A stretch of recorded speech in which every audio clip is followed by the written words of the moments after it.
Erica, that volume might be a little bit boisterous there. Hey, good day, everybody. Um, yeah, I might look a little wild. I looked in the camera. I realized I was kind of a cross between Fred G. Sanford and Snuffy Smith. Now, if you don't know who Snuffy Smith is, just take the Fred G and roll on with that. Or you might want to be bold enough to Google Snuffy, Snuffy Rough D. Anyway, uh, yeah, I was a little ill earlier, so I didn't get to my grooming, but I still had to go out, so it be what it be. Um, yeah, so I made a movie, um, but it's not what you think. Yeah, I made a movie, but it's not what you think. So we were, yeah, Wanda, Tony, Tony and Wanda. I ain't friends with Miles out here, but y'all the only ones I can think of. Oh yeah, yeah, yeah, yeah, yeah. Levere. Um, y'all might yeah, Chris, you might have heard about it, but I was with Wanda and Tony. I don't think you were there, and Miles. Who else was there, Wanda? You fill in the gaps. I'm gonna tag you on this. So, in one of my many careers, right, I worked on the railroad. I worked for the railroad as a conductor, but before that, I worked in the track department. That means I was out there building rail. Yep, just like you see in the movies, just like the old timers and something like that. So, once again, no beard jokes. Every time I glance by that thing, I'm like, damn, this dude look rough. Um, so we were out there working on the rail one day, and we had this big old truck, called it the boom truck, because it had a boom on the back. What's the boom? The boom is a big old arm stick up in the air, got a crane on it, and you've seen them. Power company using, many different companies using for different tasks. Yes, it's fairly small by comparison, but it was big enough to small, but it was big. It was big enough to pick up ties, pick up the railroad ties and move them, put them in place, load them on trucks, do stuff, take them up out of the ground. So we didn't have to do that stuff by hand. Now, I hope I don't lose signal down in this valley. Um, if I do, just look for another one by the same name, part two. Um, so we were working and we were tired. I mean, anybody's ever done work outside, that's something be taking a toll on you. So I can't remember the exact day, whether we had done like, some long shift or something, or what was going on in my life. But I generally be living on the edge anyway, so I probably came to work tired. We were just out of it, man. We loaded the tires, we fixed the rail, we did the thing we were there to do, whatever that was. And we buttoned everything up, got ready to go. But we didn't button everything up. So those of y'all that have no clue what I'm talking about, down by I won't say where we were, but down by the station, the truck, the big boom truck, you pull up next to the railroad, and then the workers get out, they look for safety, and then they contact, the coordinators in the tower, and they kind of like tag out that section of rail. We're gonna be working over here, so no trains coming down here. Okay, cool. So we over there, we fixed whatever the thing was. Might have been a hole, needed to get filled in the rocks called ballast. Or it might be that the rail was too wide or too narrow. It comes from expansion and contraction due to heat and cold, other factors. A few times rolling over it, that has an effect. And so we did our job. And I think, yeah, we had used the boom truck where he had to extend the arm way up in the air and use the crane to assist us in our work. Well, we got finished and we was all ready for the shower. We better get up out of there. and nobody thought to look up at the boom. So we jumped back in the truck. We're gonna turn around and get up out of there and go back to our our home base and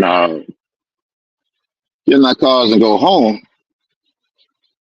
And as we were moving to drive away from that site, I heard this loud explosion underneath me.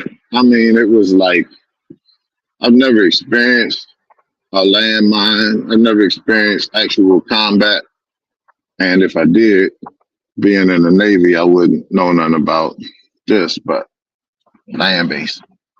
But I mean, it was my estimation of what driving over a landmine would be like. Boom! Oh my gosh, rocked us.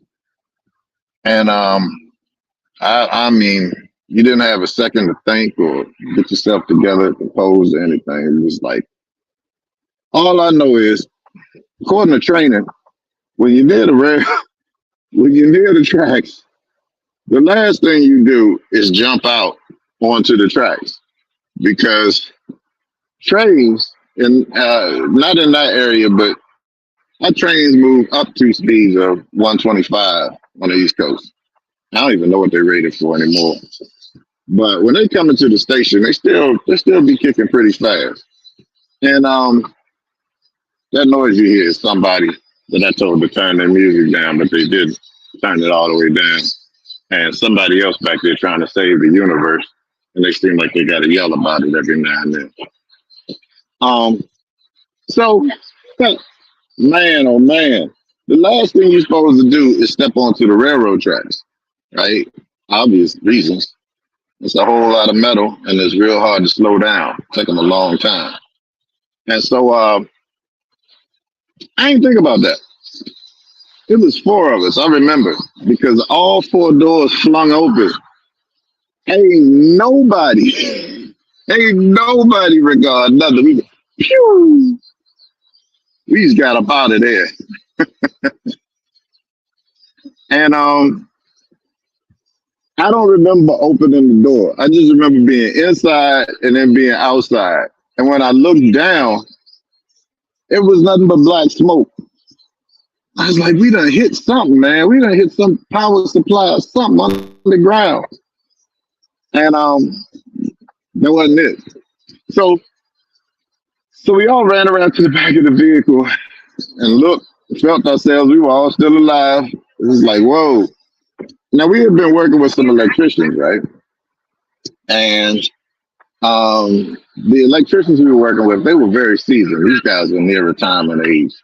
And we always leaned on them for knowledge and understanding and wisdom. Erica, take that volume down a little bit. So yeah, I looked, and these jokers were turned around walking the other way. Now I said to myself, immediately the thought flashed through my mind, wait a minute, don't they, didn't they just hear the same explosion that just rocked our vehicle? Why are they turning the other way? And so eventually they turned around and came back to us. We were all shaking. And I questioned them about that. And one of my boys, he says, yeah, CJ, look, when I heard the explosion, I turned around. I've been out here many years, and I've seen people fry out here. It's not something you ever want to visualize. You never want to lay your eyes on nothing like that. And I just knew y'all were gone when I heard the boom. Like, you running through the back of me, like, Jesus, I'm going to abide by this law. So anyway, I was like, man. So we put our heads together and figured out what had happened. We had left the boom up in the air, and the boom touched the catenary line. Now, if you don't know what that is, just Google catenary, Catenary, and it'll be way more accurate than me, because it's been years. I can't remember how much voltage and amperage and all that. Let's just say it'll kill you. There's real strong electrical current run through there, enough to power a train.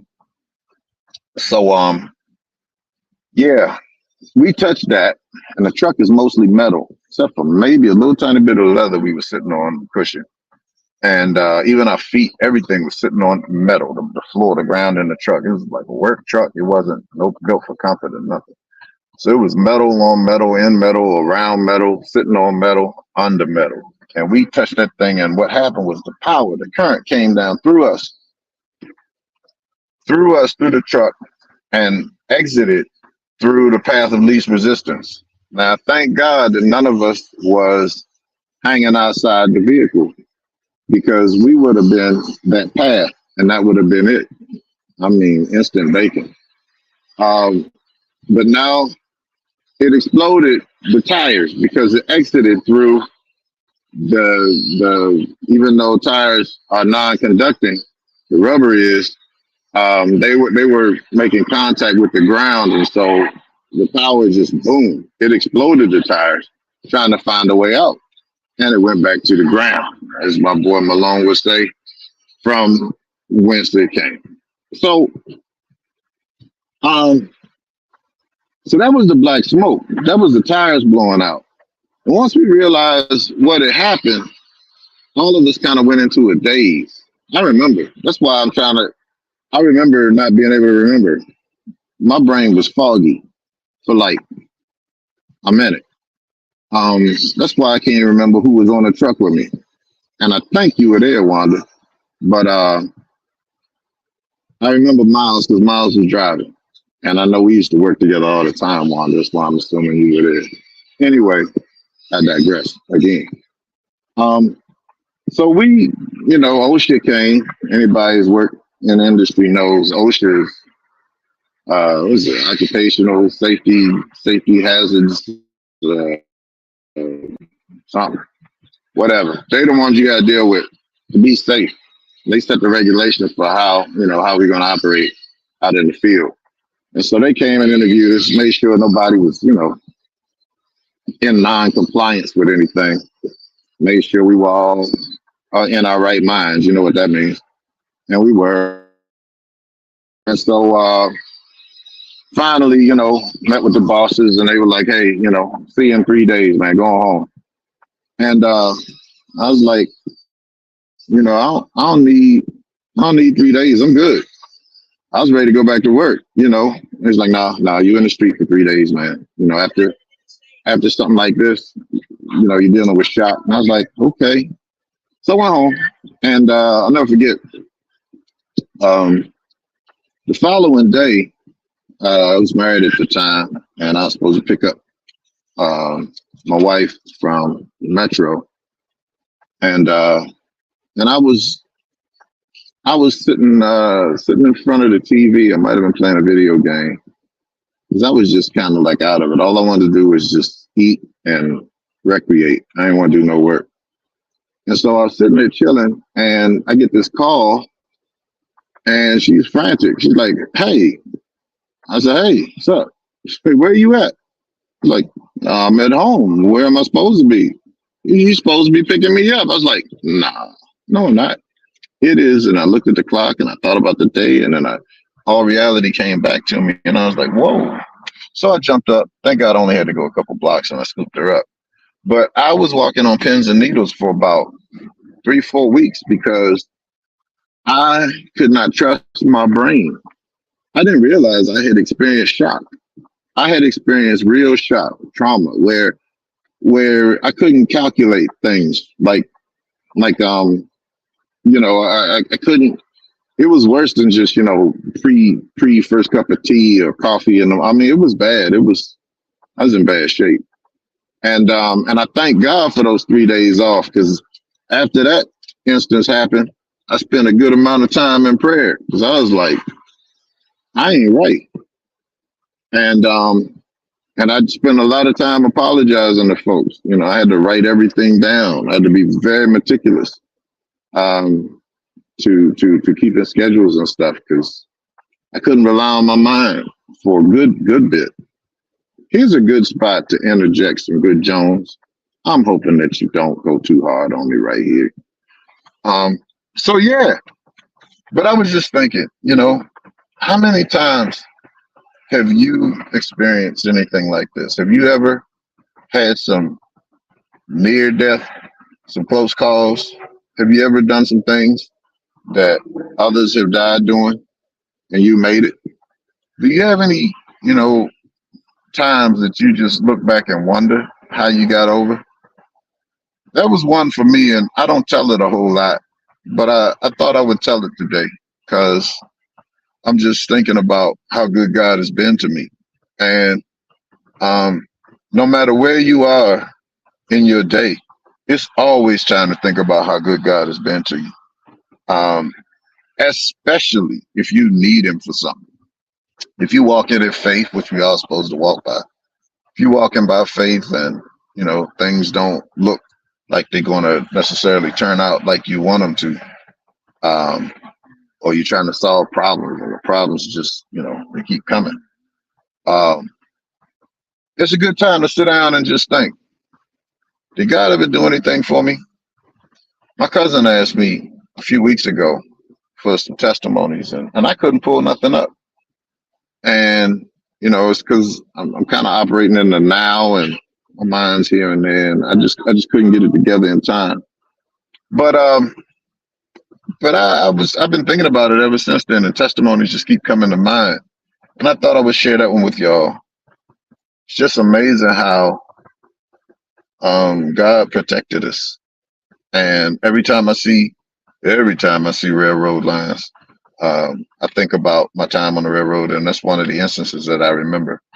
And so, yeah, OSHA got back with us, and the National NTSB Transportation Safety Board, they got with us, and we went back out on the rail, and we recreated the scene. They interviewed us, and we talked about how to stay focused and how to not get complacent, and even when you're tired, to put certain things in place so that you remember to tighten up things before you leave work site.